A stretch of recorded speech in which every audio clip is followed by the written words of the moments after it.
All right, everybody, welcome back to Matt Money. Today we have the opportunity to talk to you about a highly prospective gold and copper company which has 14 mines situated across both North and South America. We're talking about Alaska, Canada, we're talking about Peru, Colombia, and Brazil. And you also have a uranium mine in there in Canada as well, which we'll touch on when we get to the investor presentation. Some great highlights associated with Gold Mining Inc. They own 48% of GROY, which is Gold Royalty Corp, which is a company we had on the channel not too long ago. So hopefully it's fresh in your guys' minds. One other key thing I want to touch on is this company has been prudent with respect to investing in mines and acquiring mines over the last bear cycle in gold. So we're talking about from the 2013 to 2018 time period, this company was able to pick up over $800 million worth of assets for just over $81 million Canadian. So we'll touch a lot on that when we get into the investor presentation. So with the IPO of Gold Royalty Corp, this company has over $100 million in Canadian, just having the ability to invest that money wherever they see fit. So being able to start acquiring more assets or to develop these assets in partnership with other companies is what the future potential of Gold Mining Inc. is going to have. So more than happy to walk through all the individual mines, the 14 mines that we have here at Gold Mining Inc., specifically touching on the Whistler project in Alaska is huge. All the assets that they have in Brazil are huge, and also Colombia are huge. It's just a really interesting company overall. So really excited to present this to you guys, and let's just hop into the investor presentation and take a quick look at all the different mines that they have for you guys. So thanks. All right, everybody. So hopping into the computer now, let's just take a quick look at GLDG on the New York Stock Exchange, which is Gold Mining Inc. If you guys are looking at us from the Canadian side, feel free to check it out at GOLD. Which is the same, Gold Mining Inc. So looking at it specifically, we've seen over the past year retracement in the price from about $2.80 to about $1.40. Current market capitalization of the organization is around $210 million.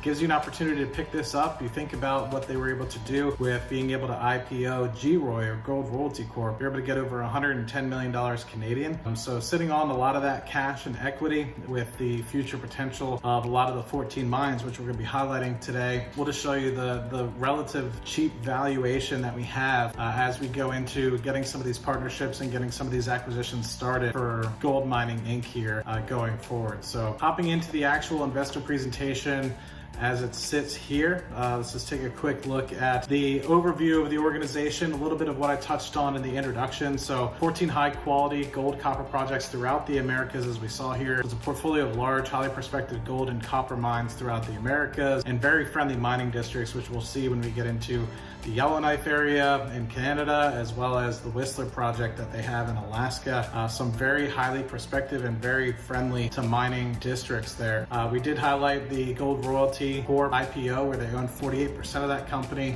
going forward. So if you want to know a little bit more about that, we have that on the channel, so be sure to check that out in the description below. And with that, as of May 31st is when this presentation kind of came out. They had $127 million in cash and equity holdings. A lot of that obviously from Gold Royalty, but also a lot of that being from the actual cash that they're able to generate as well. So what they're looking forward to in the future, which is what a little bit of highlighted in the beginning, is they're priming themselves for growth, whether that is utilizing their existing portfolio that they have, a lot of those at 100%. They can form some partnerships and joint ventures going forward, and also of course with some of the cash and ability to farm down as well, creating acquisition opportunities if they're able to say sell parts of the mines for cash up front, utilize some of that cash to acquire going forward. So that in mind when you're kind of going forward. This is just a huge overview of all the different mines that you have here. So we have the Whistler project, the Yellowknife, all these projects here in Colombia, all these projects here in Brazil, and then the one sole mine that they have in Peru. So the majority of these resources, as you can see, is about 84%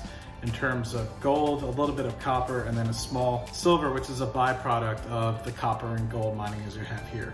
What we've touched on, a lot of these gold companies, as you can see that there's been a very minimal amount of capital expenditure throughout the entire bear cycle from 2012 to about 2018, 2019, before we've seen the recent price run up in gold. So with that, you've seen a lot of the gold resources dwindle over time. So hopefully for the industry as a whole, with gold prices going back up again, you'll see continued capital expenditure, but but we think it's a new environment. As we talked about with David Garofalo in the Gold Royalty interview there, he thinks it's more of going to be junior mining companies develop these resources with the seniors buying them out and basically allowing them to basically take advantage of what the junior mining companies have been able to do in terms of developing these companies and these mines going forward. So just a quick look at specifically where the resources are from a measured and indicated, and as well as an inferred resource potential. As you see, a huge inferred resource here is the Whistler project, but still just under 3 million ounces of measured and indicated resources, that Whistler project. But you can see elsewhere a lot of projects with just under 1 million ounces measured and indicated at some of the mines that they have here in Brazil and some of the mines that they have in Colombia as well. So hopping into a little bit about what we discussed earlier with the $850 million in terms of peak capitalization of some of the acquisitions that they've been able to do over the past 8 years or so. You can see all the different mines that and mining companies have been able to acquire, or the specific mines have been able to acquire over the past 8 years or so, and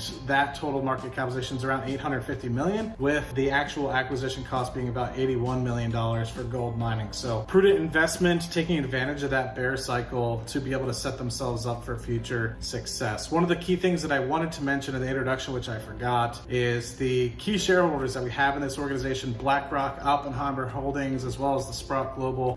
Everyone knows Eric Sprott and all what he's doing with a lot of those different mines that he has going on. So now actually hopping into some of these mines, just take a quick look at what they have in Brazil here. So Brazil specifically, they have indicated resources up to 1.4 million gold in situ, as well as inferred resources of over 2 million ounces of gold in situ for inferred resources there. So a lot of different drilling holes that they have here to be able to delineate a lot of these resources, and in some cases they have over 200,000 meters of hole drilled. In this particular deposit here in Brazil, they have over 31,000 meters of hole drilled. So you have a lot of idea as to how much resources you have, but still a lot of the area is still untouched to be drilled further and explored further as they look for further mineralization and dive deeper into some of those veins going forward. So one of the huge district scale projects that they have here is the Whistler project. This is where a lot of the resources are. It's in a great mining district in Alaska. So a lot of you guys that watch Gold Rush and stuff like that, you see these sorts of projects going forward, but a lot of resources already here. In terms of the actual gold equivalent in grams per ton, pretty good. 0.79 in terms of indicated, and then 0.63 grams per ton in terms of inferred. With that, just under 3 million gold equivalent ounces for indicated, and just under 6.5 million for inferred, which is absolutely massive. If you think about how much gold is at the moment, it's just under $2,000 an ounce. So you think about, say, 3 million ounces at $2,000 an ounce, it's a lot of cash flow potentially coming through. And then if you think about, if they continue to delineate the resources going forward, and some of these inferred resources actually get moved over to indicated resources, and some of these actually get developed, then we're talking about almost 7-8 million ounces of potential resources that you have here at the Whistler project alone, which is massive, right? And so that also being coupled with some of the copper and stuff of the like, which is included in some of those gold equivalent ounces, huge, right? They've already done 70,000 meters of diamond drilling through here. So I'm sure with the district scale sort of project like this, there's further research and drilling that needs to be done in order to further delineate that. With those delineation, might be able to move more of those inferred resources to indicated resources going forward. So looking forward to that one in particular. And then they also have the Yellowknife gold, which if you look on the screen here right now, a huge belt that they have here. Yellowknife is famous for some of the highest grade gold within Canada. Part of the Yellowknife gold belt here in Canada, we have some of the highest grade gold that you have to date. So with the Giant Mine, they've already discovered approximately 8.1 million ounces at about 1/2 ounce per ton. And then coupling that with the Con Mine, 6.1 million ounces, about 0.5 ounce per ton. Then you have the Discovery Mine, which is about 1 million ounces, about 1 ounce per ton. So relatively good part of the specific gold belt that you have here in Yellowknife, very well known. And so with that, I think you had over $60 million of exploration go on and over 200,000 meters of drilling. So pretty good idea as to what is in the ground here. And of course, just trying to make sure that they high grade some of it and get the best tonnage out that they can. So I won't go into all the specific mines that they have in Colombia, but I want to highlight this particular part of Colombia with a very highly prospective gold belt that we have here in Colombia. Over 100 million ounces have already been discovered in the last 10 years within this gold belt, and they're pledging basically to boost Colombia's gold output and competitiveness in terms of being able to export gold from this area as well. So comparatively to other regions, this is a completely underexplored area within Colombia, and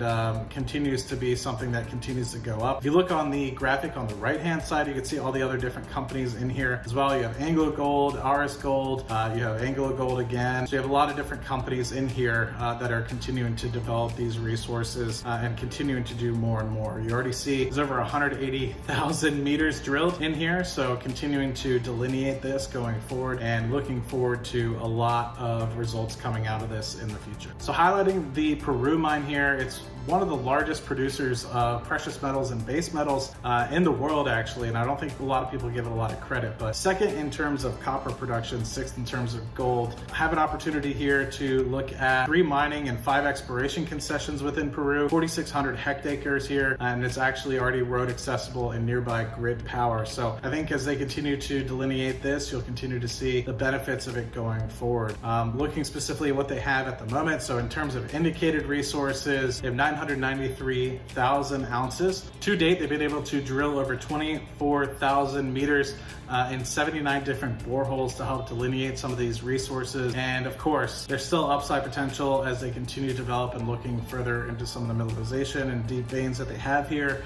So in terms of inferred resources of 1.1 million ounces additional upside that could be moved into indicated going forward with further drilling results and with further mining results as well. One of the interesting things that we haven't seen in some of these gold companies is actual uranium exposure. So definitely want to touch a little bit about the Saskatchewan project, where the Ria Uranium project, where they have 125,000 hectares of potential, 75% owned by gold mining, 17.7% uranium, over 5 meters in some of the boreholes that they've been able to drill. So they're currently exploring in terms of being able to understand more about this area particularly, and so they're continuing to work on some new exploration models as well. So definitely more to come with respect to this, and really interesting to see the exposure to uranium. Really interesting to see the exposure to uranium in Gold Mining Inc. as well.